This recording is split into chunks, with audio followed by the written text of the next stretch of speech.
And now, ladies and gentlemen, please fasten your seatbelts. Welcome to Preneurcast. You know, business cards being swapped, beers being drunk. Can I say a nasty word? Can I say procrastination? With Pete Williams and Don Kocher. how well did that go down? Talk about that entire thing in a very another rant and soapbox episode if we want to. Visit us online at preneurmarketing.com.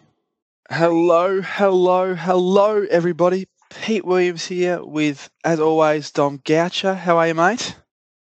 I'm all right. I must say I'm not on full form this week, but it is our 150th episode, so I thought I'd make a showing. Absolutely. Got to pull the socks up and come into those sort of party events. 150, mate. It's been, 4 and a bit years, I think we've been doing the show, which is huge.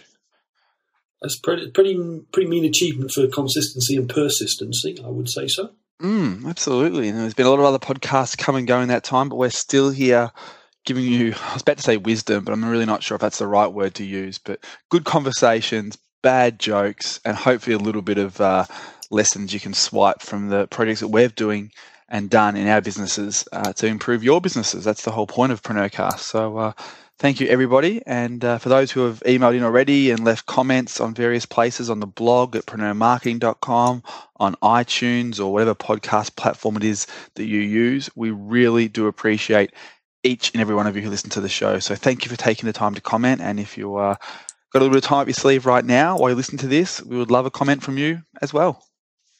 Indeed, although I would stick with the wisdom comment as well, Pete. Occasionally we do. You do drop some pearls. So. Thank you. Speaking of that, folks, I hope you'll forgive us, but I am really not well this week. So Pete and I agreed to pull forward one of Pete's ever-increasing backlog now of awesome conversations with entrepreneurs and well-known figures around the world. So just to kind of round things out. Now, Pete, this is actually one of your Ernst Young alumni, isn't it? Yeah. So obviously, a few years ago, I was very lucky to be one of the finalists in the Ernst Young Entrepreneur of the Year Awards for the telco business that obviously I'm involved with. And I'm still part of that fraternity, I guess you would call it. And this gentleman for today's conversation, Alec, is a alumni. He went through the program this year and did exceptionally well. Got a little bit further down the track than I did in terms of winning awards. But his business, Designcrowd, is a fantastic platform that is all about crowdsourcing, I guess you'd call it, design work. So it's one of those platforms where you go out and you say, look, I need a logo designed, or I need a book cover designed, or a banner design, whatever it might be, and you can put your description up there about the project and what you're after, and then designers from all around the world will do spec work. They'll come on and say, look, here's my crack, here's my attempt at what you're after, and then obviously you have a huge array of options to choose from, and pick the one you want to use to actually go live with on your various projects. And it's a fantastic platform. There's a few others around, and funnily enough, they all seem to have come out of Australia, which is very unique. So it's a really good conversation to have with Alec to sort of see how he grew his platform to be one of the largest in the world. And in fact, I've actually been using it myself as a platform in the last couple of weeks since I originally spoke with Alec, because with a new project we're working on, Ear Hero Sports, if you're part of the newsletter group at preneurmarketing.com, you're on the newsletter, you obviously get noise reduction and things like that. If you haven't, make sure you go and subscribe to the newsletter. It's nothing pitch festy or anything like that. But I talk about one of the projects we've recently started, earherosports.com.au. So as part of that, I need some web banners designed and things like that. So I actually have used Designcrowd the last 2 weeks and literally spent about an hour last night giving feedback to various designers who have put up attempts and some fantastic attempts, I should say, for banner designs for projects that we're doing around Ear Hero Sports. So we are practicing what we preach, paying full tote odds. Didn't get any discount, didn't even ask for discount, which is a bit stupid of me, to be honest. But did that and getting some fantastic results. So if you do have design work needed, whether it's book covers or banner ads or logos or anything in between, highly recommend you check out places like Designcrowd. If you're not familiar with it, we talk a lot about the platform, the pros, the cons, how to get good results out of it, and more importantly, how Alec bootstrapped and built his business, which is huge. And there's definitely some lessons in that for you to grow your business as well. Now, the important thing here, folks, if you're a new listener, if you're an existing listener, and hey, if you've been with us since episode 1, thank you everyone, regular or not, for listening in. What we try and do with all these conversations is we try, specifically Pete, who's an awesome conversationalist, tries to pull out unexpected content from these people that, above and beyond, these people might want to pimp their product, which, by the way, Alec doesn't, but, we're both, Pete and I are both behind DesignCrowd. But there's an awful lot of extra stuff in here. Alec went through a real startup sequence, including the initial failure. Listen out for that, by the way. Everyone fails. Failure is learning. And he talks about all kinds of things that we talk about regularly on the show. He's gone through getting funding, building a mastermind team of sorts. He talks about doing that. He talked about growing the business, some of the really important lessons that he learned, both from his failures and from the growth of the business and from that mastermind team. So again, as we always say, don't, just because you might not be interested in design, although, hey, really, if you're not, you should be. If you're not interested in a core topic, there's still an awful lot of business and marketing lessons to learn from these conversations. So do listen in. It's quite a quick little conversation, but do listen in to Alec Lynch from DesignCrowd talking to Pete. Alec, welcome and congratulations on joining the EOY alumni group. Thank you, Pete. Thanks for having me.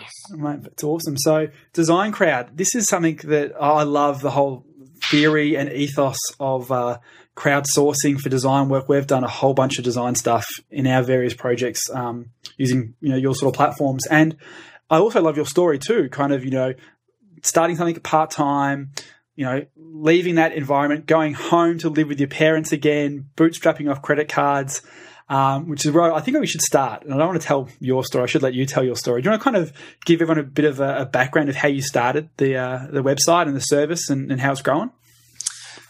Yeah, absolutely. So a little bit of background about the genesis of DesignCrowd and a little bit of background about myself also. I studied programming and business in Sydney at University of Technology here. And when I left uni, I started my first business with a friend from uni, Adam Arbolino, who's actually my co-founder at DesignCrowd as well. Our first business failed really quickly. It failed in sort of 9 months, and we were 20, 21. We learned some really good lessons from that. And then we went to go and get jobs, and Adam went to work at IBM, and I went to work in strategy consulting at a company called Booz Allen Hamilton, or Booz & Co. And I was there for a couple of years and learned a lot about business while I was there, and was approaching the point in my career there where they would send me off to do an MBA in the US and then come back. But I actually, while I was there, had the idea for DesignCrowd and ended up quitting that job and, as you said, sort of moving back home to start working on the business full time. Yeah. So before we get into sort of the genesis of the idea, because I'd love to sort of hear that story, because I think, the term, crowdsourcing only kind of came into sort of the vocabulary probably 12 months prior to when you kind of kicked this thing off. But before we go down that path, can you tell a little bit about the project that failed? I love failures. Yeah, sure. So it was basically, we built online CRM software, web-based CRM software. We had one client, a smallish business that had a sales team. And they needed a CRM solution. So we built it. We built one for them that we felt would work at other businesses as well. And plan was to license it to them. We would own the software and we could sell it elsewhere. So I guess SaaS kind of model. And this was in 03, 04. And we spent 9 months building it and we implemented it for them and they were using it, and they ended up not paying us. And we at that point said, okay, well, maybe we could sell it elsewhere. And then when we at that point researched the market, we noticed that a little thing called Salesforce.com existed. Yep. And we concluded to sort of, better to fold them sometimes and kind of call it. We had no capital and we were very inexperienced. But I guess the lessons we took from that, a few good lessons. One was sort of the importance of sort of researching your market, sizing the market, looking at the competitive landscape.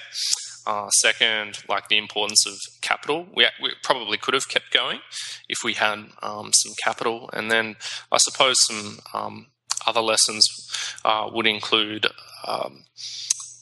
making sure you've got people around you that have skills that you don't have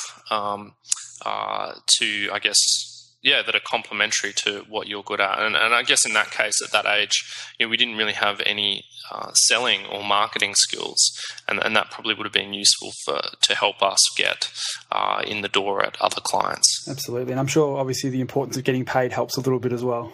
Yeah, that would be the fourth lesson. Yeah. Awesome. So after that lesson, obviously, you kept sort of playing around in the corporate space, and then obviously, the genesis of the idea for DesignCrowd came along. How did that come about?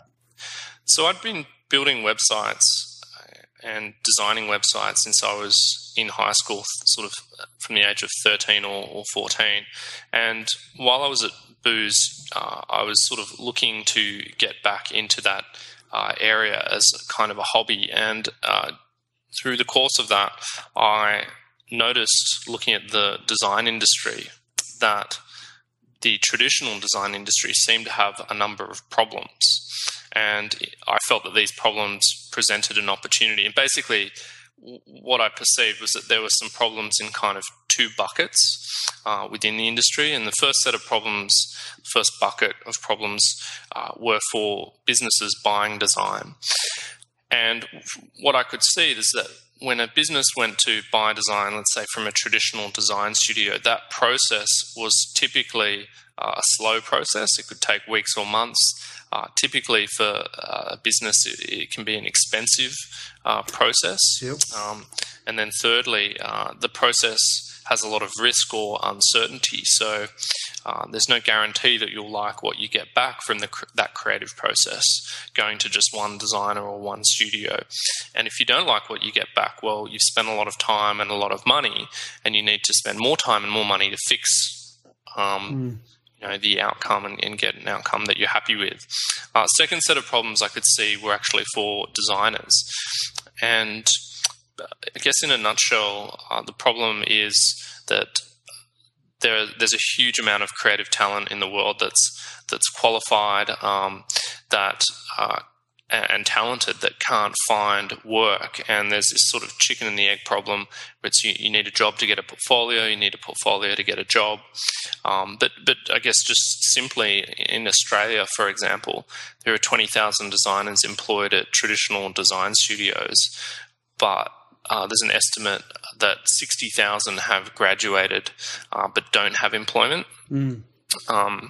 And then you've got a heap of talented designers in emerging economies that live on $10 a day, but they want to earn $10 an hour.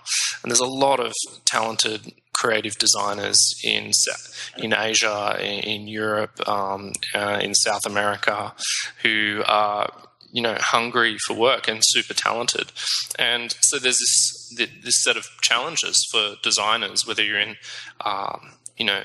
Sydney or Melbourne or Mumbai, where you're looking for opportunity. And so I guess to me that highlighted that there was an opportunity to fix these problems with the design industry through, and the dynamic was right for a marketplace, if that marketplace could fix those problems for both sides of the market. So I guess you could almost say, looking at what you just said there, that a lot of these designers have great technical skills, almost like you had back in your first project, just don't have the sales and marketing to kind of get that talent out there to the marketplace. Well, that's perhaps part of the challenge. And I think often that's true for designers. Like their core competency is creating design work. It's not promoting their business via or themselves via Google AdWords or whatever means possible. And part of what DesignCrowd, I guess, what we aim to do, our mission for designers is to give them opportunities to be creative and earn money. But we're also letting them do that by focusing on their core competency and saying, rather than sell to clients, we just want you to design for clients, and that's how you win work on DesignCrowd as a designer, by submitting designs, which is what they're good at. Yeah, well, I guess for people who probably aren't familiar with the term crowdsourcing, or even something like the DesignCrowd marketplace, do you want to give a bit of context of how it actually works for both parties? Sure. So firstly, just a general definition of crowdsourcing. It's basically a form of outsourcing, and it involves typically outsourcing a task such as design or logo design, which is our specialty, to a large group of people, a crowd of people, if you will. I guess the shorthand of that, and the way we like to think of it, is that crowdsourcing is like outsourcing on steroids. It can be used in certain situations, and where it's used well, it gives some extra benefits over and above kind of regular outsourcing. And in DesignCrowd's case, here's how it works. A business, which could be a small business, could be an entrepreneur, it might be a web development company or a marketing agency that needs some design work done, comes to our website and posts a project or a request outlining something that they need designed, for example, logo design, and offering an amount of money that they're willing to pay for that design. We then publish that project on our website and open it up to our 400,000 odd designers, who then begin creating the designs and uploading them to the website. And first designs typically get uploaded to the website within a few hours, and over the course of 5 to 10 days, a typical project receives 25 to 50 to, in some cases, over 100 different designs, actual designs, not just quotes or bids, from designers around the world. And the client can then provide feedback, get revisions, share those designs with colleagues or their own clients or their friends to get their opinions, and eventually select the best design from that pool, which they can then download and use. So that process, I guess going back to the problems that I could see in the design industry, it's faster than going to a traditional design studio. It's typically much cheaper, and it's much more creative. And ultimately, just to elaborate on that, instead of going to one designer or one studio, you're going to many, and you're asking those designers, in most cases dozens of designers, to compete on creativity on your project, and you get lots of ideas instead of just one or two.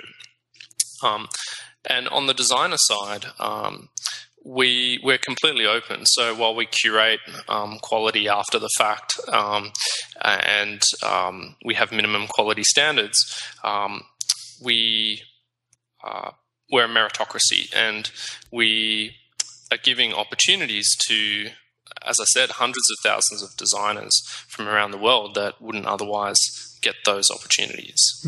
I've found it fantastic in our various ventures and projects. We've used it for logo design for some e-commerce projects we've had, letterhead design. I've had some self-published books, cover design done. Like, we've used it in pretty much almost every business unit or project or company that I've got an interest in some form or another. And it's been such a fantastic way for us to not only get, cost-effective design work done, as you said there, but the beautiful thing is that you absolutely can. You put a project up and you're getting 100, 110 different first drafts of the actual design. And you can sit down and go, okay, out of those 100, there's probably 15 that I want to possibly develop. And you can reach out and talk back and forth with the designer to sort of, mold one of those designs into the perfect outcome. And then obviously that person gets that prize pool or the money that I've put up at the start of the project. The one thing I want to talk about, though, a little bit, which, I have my opinion on this, which I'm guessing is probably going to be very aligned with what your opinion is. But there is, I guess, some negativity in a certain space around crowdsourcing and what's referred to as spec work, i.e. you've now got 107 people who have invested an hour of their time to design up a logo, but of that 107, 106 of them are not going to get paid for that time. And I think there's a lot of people, or maybe a small percentage of people who might have a big voice, who kind of think that's not a fair system. What's your take on that?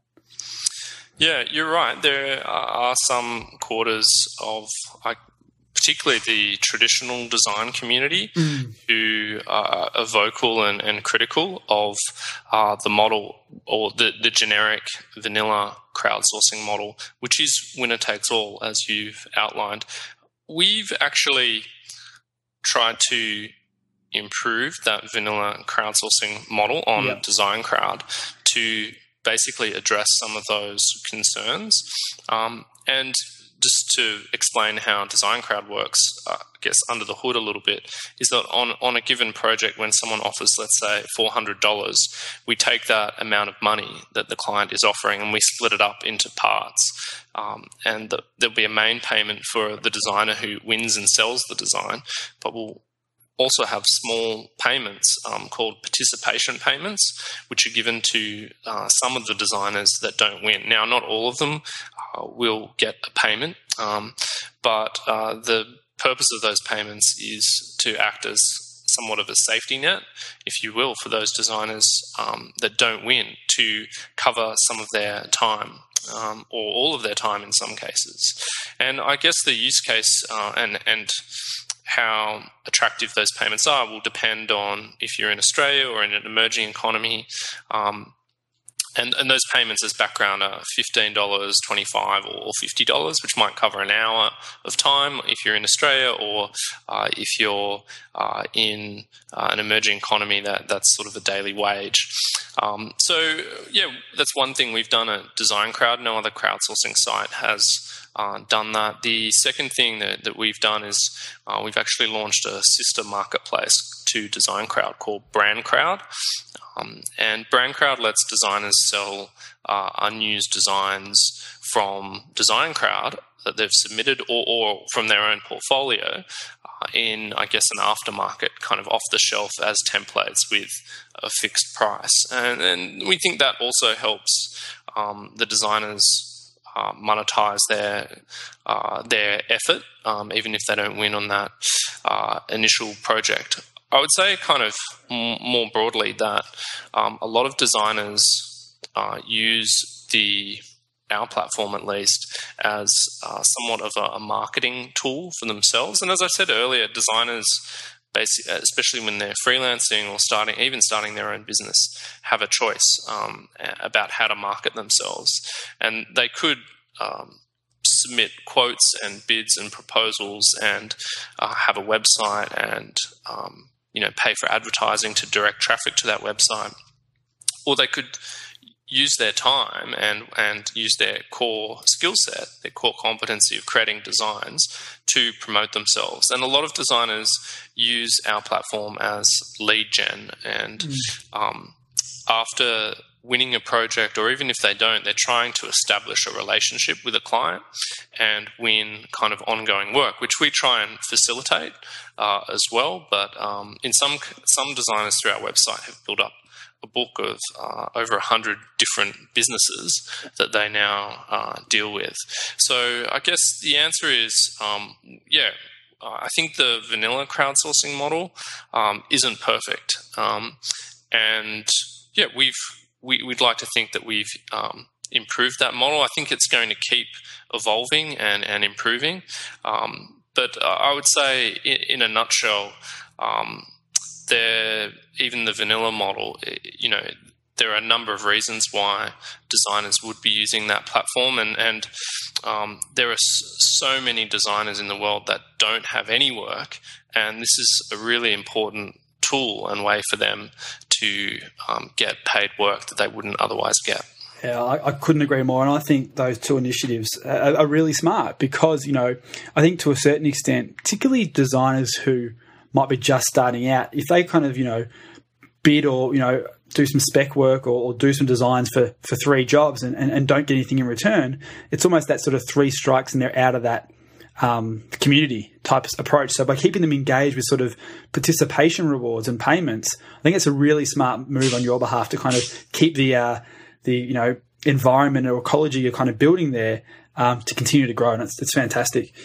And then, one of the biggest things with every business is there's so much sawdust lying on the ground that people aren't monetizing. And by having that second marketplace, that aftermarket marketplace where they can sort of go and then resell those designs with small edits and tweaks, I think that's a really smart way for not only you guys to have another path to market and monetization strategy, but more importantly, supporting your community so they have that way to sell the sawdust that's left on the cutting room floor. Yeah, agreed. Love the sawdust analogy. And that's exactly right. Like those unused designs, the copyright is retained by the designers, and we see them as their assets for the designers, and also for DesignCrowd, and it's completely makes sense to I guess try and resell and help those designers extract value from their good ideas. So speaking of good ideas, perfect segue there into your perfect idea. So obviously we've now established what you do, and I hope some of the listeners go and see how they can apply this to their next design project and actually get some amazing results at a much more cost-effective fashion. But what about you growing? Because obviously you had the idea, you've built the platform, and this is sort of all off some credit cards and some funds from friends while you're living back at home with your folks. Is that right? Yeah, that's true. So that's where the business started. It was sort of bootstrapped originally by myself, and we've basically had 3 kind of phases of growth, I guess. And each phase has roughly been 2 years, and the first phase was bootstrapped. And so I started and ran the business from my mum's house for 2 years, and started with 10 grand of savings and 3 credit cards, maxed those out really quickly. And the first thing we did as background was to crowdsource our own logo and get our initial designers. And then after that, and offered an amount of money to do that. And after that, focused on winning small businesses and customers that needed design work done, and found that designers tended to kind of hear about the model and kind of follow and join up as we added more and more projects and opportunities to the site. And in the first, sorry. I was just going to dive in because I think there's 2 really key things you did there that I want to actually uncover a little bit more, because the interesting thing with creating a marketplace like you have, unlike an e-commerce project or an e-commerce business where you go to a supplier or a manufacturer who has, a inventory that they want to get rid of, and then you turn around and just find the end consumer. You've had to go and build both sides of the platform. You have to go out there and find the designers, and you've got to find the clients who are going to use those designers. It's almost that chicken and egg approach of what comes first. And I would look from the outside going, that's a very hard thing to build, is how do you get the designers to engage with the platform enough so then when a small business comes along to say, look, I need a logo done, they're actually going to get quality work and a quantity of work that satisfies the need of the small business. Like, how does that physically happen? What were some of the things you actually did to make that happen? Yeah, I would say overall, you're correct. And it's basically a balance. And it's been a little bit of a juggling act, I guess, over the last number of years to make sure both sides of the marketplace grow together. We actually, internally, we have an analogy, which is that we see our marketplace as being like a stool with 3 legs. And one leg are the designers, the sellers, and one leg are the customers, the small businesses that are buying design. And the third leg of the stool is sort of the process, how that process scales and works, the infrastructure and the site itself. And basically, the concept is that each leg of the stool needs to grow roughly at the same rate, in unison, for the marketplace to grow. And if one leg doesn't work or grow with the others, the marketplace can fall over. It won't work that well. Interestingly, though, we have basically found that focusing on growing the customer leg of the stool, the designer leg kind of follows. And you can have that, and some marketplaces just sort of have that dynamic. And you want to kind of ideally, I think, find that. Also, ideally, if you want this sort of network effect in a marketplace business, where as you're acquiring new customers, or if you're acquiring inventory, that also helps grow the marketplace. And at our end, the dynamic is, as you acquire a new customer, they post a brief on your website, and then designers upload 100 different designs, and that creates content, and that content attracts new designers. It attracts new customers as well, and there's a nice natural viral loop dynamic that occurs. So that makes all beautiful sense, and I think the analogy is fantastic. But I'm going to dig a bit deeper and kind of trying to get some more gold out of you here. It's like, what were the actions you took? Because obviously you could have potentially, and I don't know what you did, is going out and sort of pay designers on a platform like Elance or Odesk potentially to sort of do all the designs that in a non-spec way to kind of build that demand. I know, when Reddit.com started, the owners of that platform actually started creating fake accounts and talking them between themselves to kind of generate or manufacture a community there. Now, I doubt you did that. I'm not implying you did that, but how do you go out and find these designers? Were you going to advertising on banner ads on other design websites? Were you trying to filter into a forum and pull people out of there? Like, how do you actually get the word out to get the designers to be aware of this new platform? Yeah, so the first thing, in the first instance, what we did was actually target designers who were studying or graduating. So when we were crowdsourcing our own logo, we actually had flyers handed out and put up posters at design colleges in Australia and the US. Nice. So I had some friends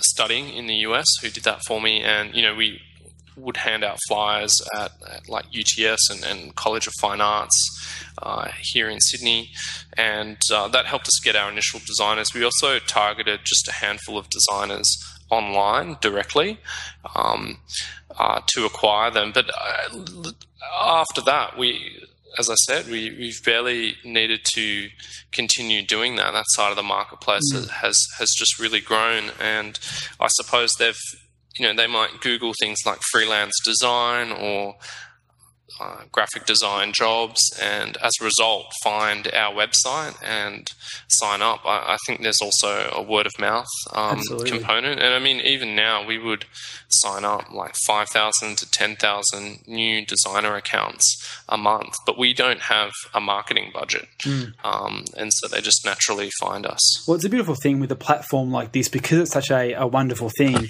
It naturally gets spoken about at design events and at conferences and that sort of stuff, because it is that perfect platform for a beginner designer or a brand new freelancer designer kind of leaving the corporate world to kind of build that portfolio and get some runs on the board early. So that's really cool. It's always just, how do you manufacture that tipping point is always an interesting conversation to have with entrepreneurs.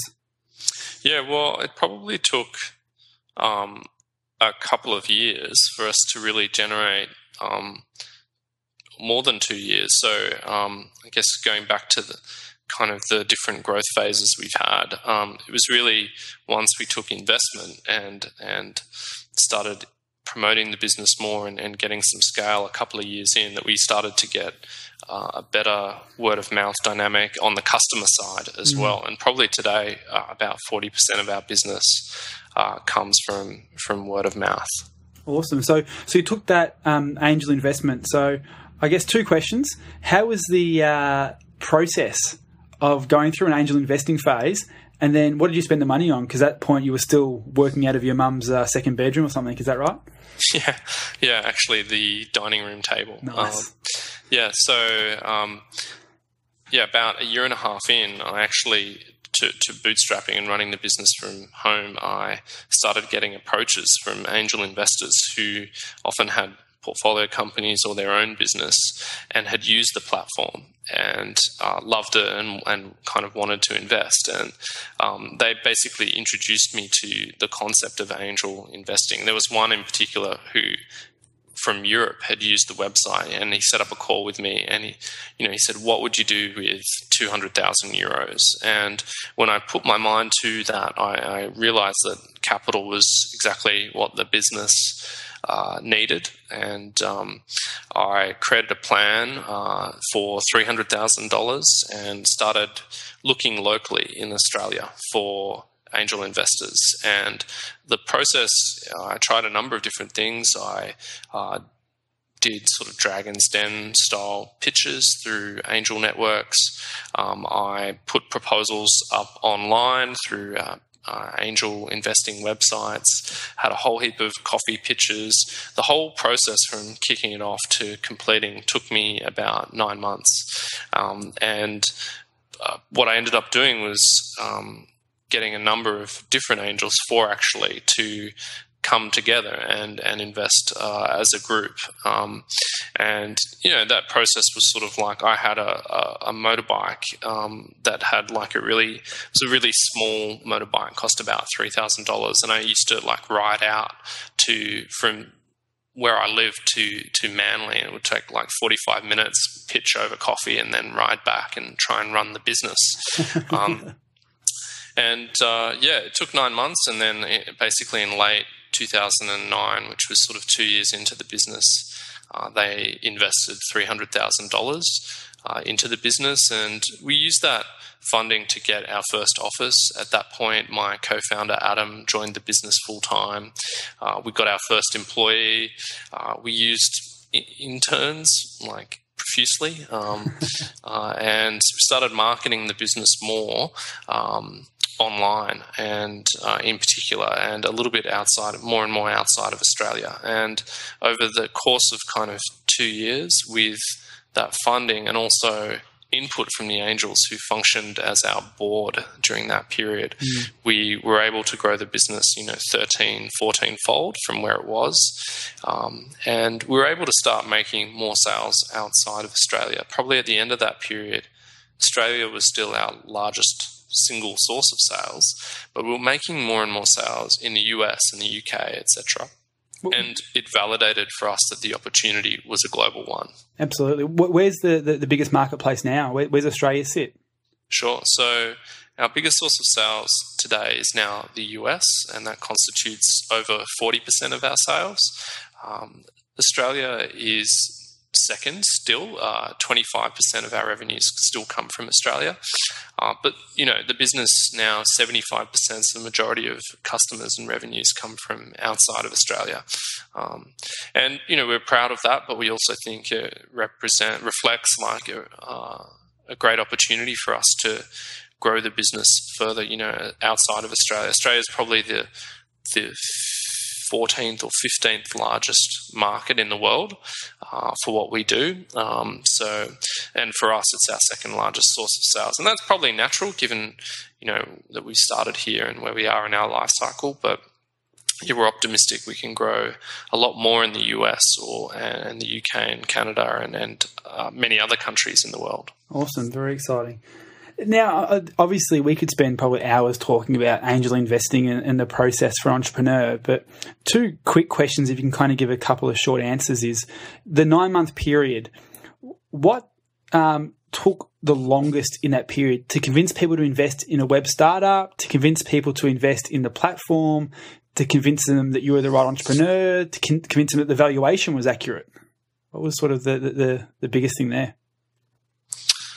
I think the longest time was to convince the first angel to commit. And once I'd got one across the line, then they kind of fell like dominoes. They're all sheep, aren't they, these angel investors? Well, I mean, perhaps investors in general are. So, people don't want to miss out on a deal, and social proof is important. So if someone else is in on the deal and they respect that person, it helps validate the deal. So I'm grateful that those angel investors all invested, and that the first one said yes and signed up. So yeah. Absolutely. And the second question I have is just around, what was the biggest surprise for you in terms of the angel investing process, whether it was in the fundraising stage or the involvement of the angels afterwards, or how much more they brought to the table beyond actual money? What was the biggest surprise that you found? Yeah, it would be that. I think that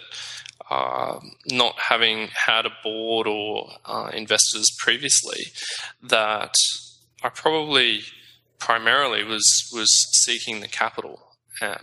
But I was, and lucky for me, like I raised from experienced angels and entrepreneurs who were smart money and have added a lot of value since. And that was I guess a bonus really, and continues to be a really good thing for the business. Very cool. And obviously you've grown exponentially since that 300 grand. You've gone on and got another round. This is the third phase you've been through? Yeah, so at the end of that 2-year period with the angels, we raised some venture capital. We, in late 2009, raised $3 million from Starfish Ventures, who are one of the largest Australian VCs, and we've used that funding to, grow the business dramatically. We've grown the team from 3 people to about 30. We've, expanded internationally, as I mentioned before, dramatically. We've grown revenues about 6-fold in the last 2.5 years. We've made 3 small acquisitions. We've set up an office this year in the Philippines, and also a small presence in the US, where we now have 3 staff in San Francisco. And late last year, we raised an additional $3 million from Starfish. So it's taken our total funding to $6 million, and that's latest $3 million has helped us in particular with our growth in the US and setting up operations there.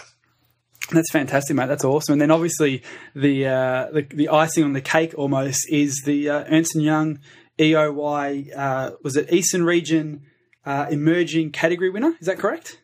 Yeah, that's right. So that, from a personal perspective, that's a nice milestone and feather in the cap, but also reflects how well the business has done, how well the team has done, and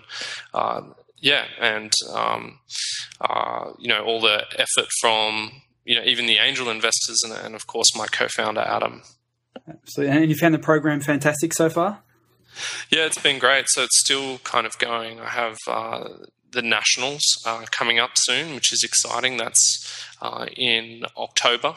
The Eastern region is sort of Sydney, New South Wales, within Australia, and I won the under 35s category. In the nationals, obviously you compete with entrepreneurs from other regions, and I have a stablemate, if you will, from another company in Melbourne, Victoria, Sam Chandler, who runs a business called Nitro and is an awesome entrepreneur. So he won that region, and they're actually a Starfish portfolio company as well. So the internal joke is we're like the Williams sisters. Nice. They need to pick one to support. I love it, mate. Well, congratulations. You've built such a fantastic business, and also no doubt helped so many other startup entrepreneurs, i.e. designers, actually be able to be profitable and build a business and stuff too, which is a fantastic byproduct from what you're doing as well, which is not by any means the core focus of the business, but you are actually helping other entrepreneurs and increasing entrepreneurship around the globe. Yeah, thank you. It can be easy to lose sight of that, but when we see our top designer just hit $500,000 in earnings, and he sent champagne and flowers to a number of team members in our office, and it's the site does have like an amazing impact on individuals' lives around the world, and it's really nice to have that purpose, I guess, for existing as well. Absolutely. So for those who have listened and not only been inspired by your story, but also who are thinking like, do you know what? I'm going to get a next logo designed or letterhead designed or T-shirt or website designed using DesignCrowd. What's a couple of quick tips they should sort of do to maximize the results they actually get for their time, effort and investment on the platform?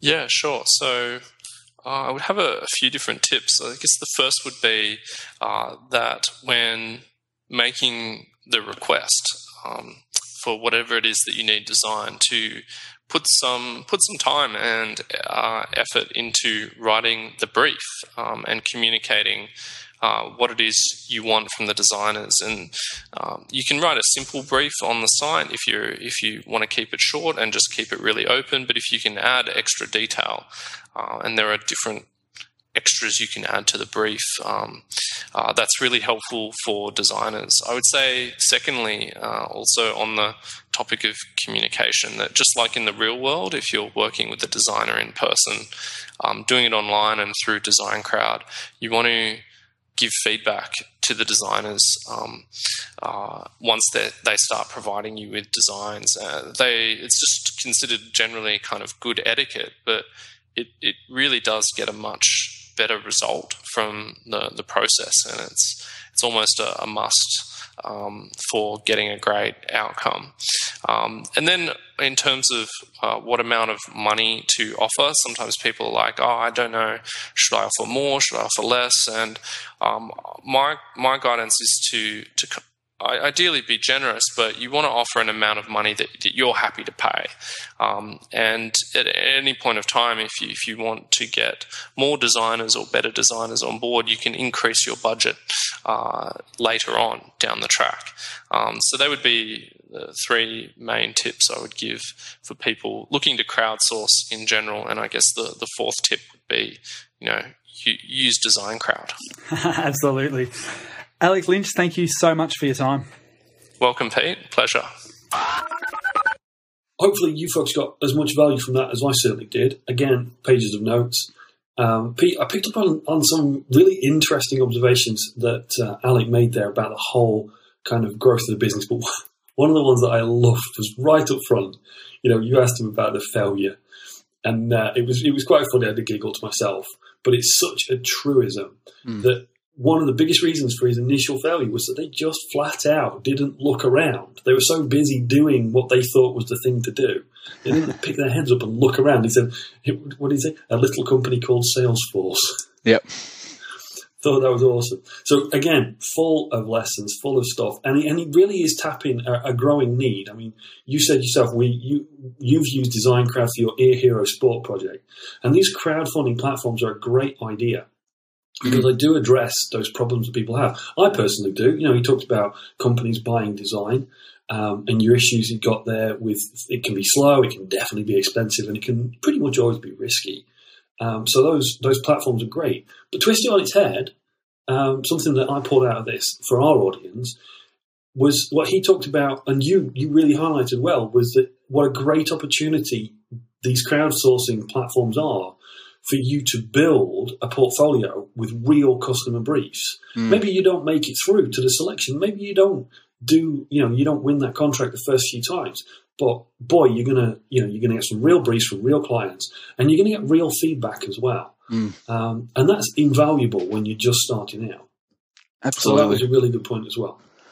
Fantastic. Well, hopefully people get a lot of value from that, whether they are going to use the platform or going to just learn some of Alec's lessons to grow their own business. But, as you do grow your own business, make sure you check out 7leversreport.com. It is the framework that we build all our businesses and projects and consulting stuff around. So if you haven't read the 7 Levers report, it covers the 10% wins you need to double the profit of your business. So we really encourage you to head over there and check that one out.